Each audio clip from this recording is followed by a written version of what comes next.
Alright, hello everyone, this is going to be another Starcraft 2 video.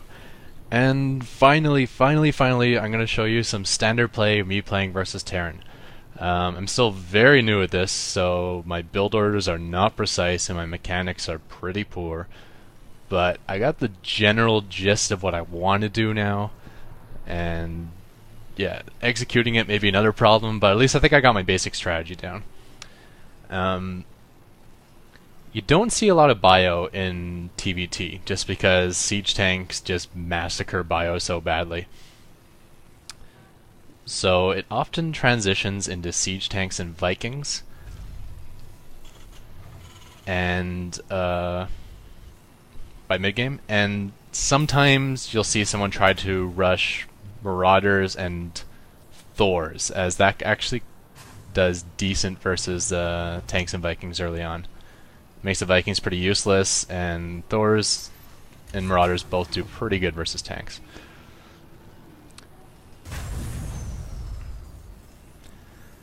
So I think what I'm doing is probably the standard 1-1-1 build. I have no idea what it actually is, but this is the build I do. I basically build my supply depot on 9, I build my barracks on 10, then I get my 11th, and then on like 13 or 14, whenever I can afford it, I got my first gas. The key is to keep my SCV production almost going non-stop.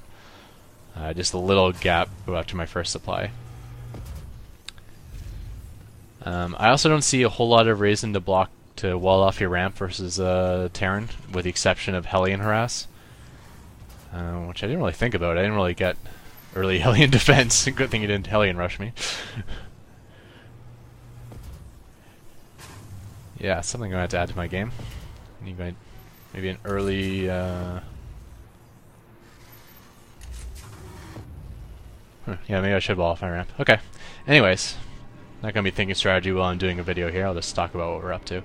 I am against the Gank, which is a low-rated Diamond League player, and I'm a higher-rated Platinum League player, so we're probably pretty close in skill level. I looked at the stats. We both win like 55-60% of our games. Although recently I'm more like 50% at best. I'm not sure if I'm ever going to move up to Diamond again. Looks like I might be stuck at Platinum unless I actually improve my skill a lot somehow. And I do have a lot of room for improvement, because mostly I've only made the top of the ladder because of my quick expand build order. It's not because I have good mechanics. Let's see what my blazing APM is now. Ooh, a whopping 34. Actually, my opponent's pretty similar to me then. How are you getting a diamond with an APM as bad as mine?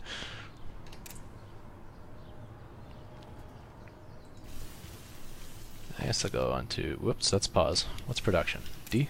There we go.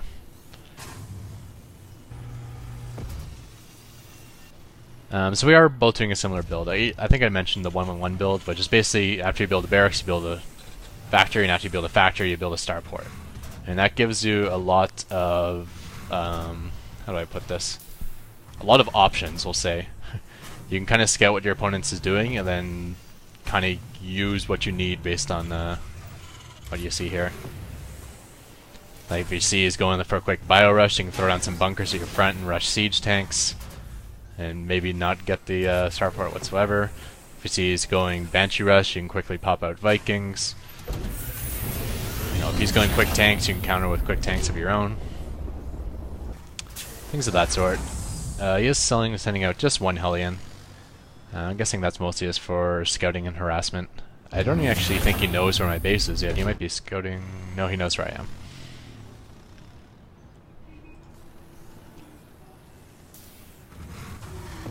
So I did scan his base, and I noticed he had 2 starports kind of hidden in the top corner here, so I was really expecting Banshees.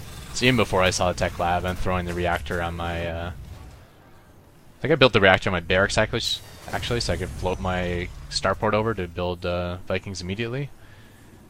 But I'm pretty mineral capped and also supply capped at the same time, so it didn't work out too well. I also got an engineering bay, and I throw usually just one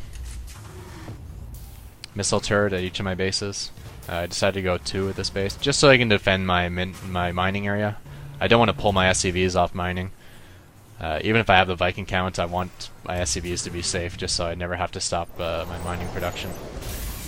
Because even pulling them off for 10-15 seconds, that's a lot of missed out minerals. So there's this Hellion, he did come in. I go searching for him to do the finishing blow. But at the same time, I don't want to leave my ramp unexposed, so I keep my tank nearby.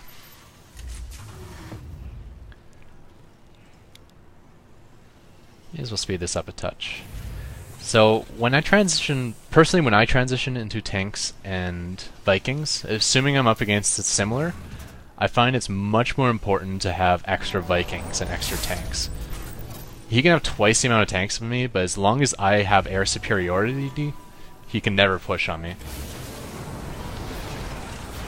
Because tanks actually can fire further than they can see. So as long as I can see his tanks and he can't see mine, I'll always have the advantage. And having air superiority gives you that. That way the only way he can see your tanks outside of his sight range is by using scan.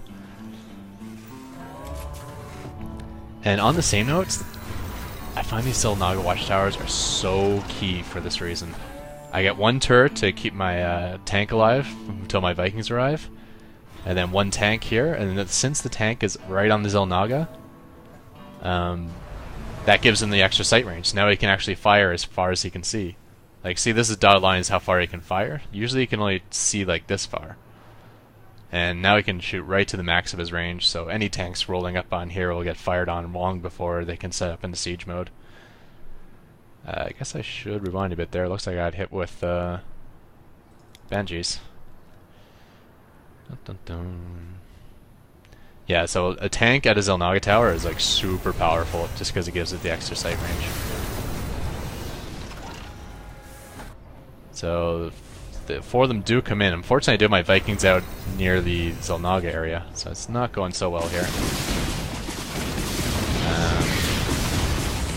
It's already supply capped, so that's not good.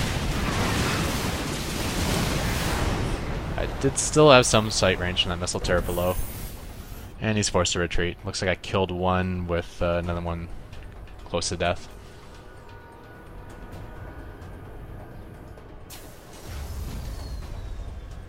And we were both expanding at similar times. Obviously building all this mech and air is really gas intensive, so you're going to have extra minerals to expand with, and you want to expand with that extra minerals because then you can pick up more gas, which is what you really need to keep this build going.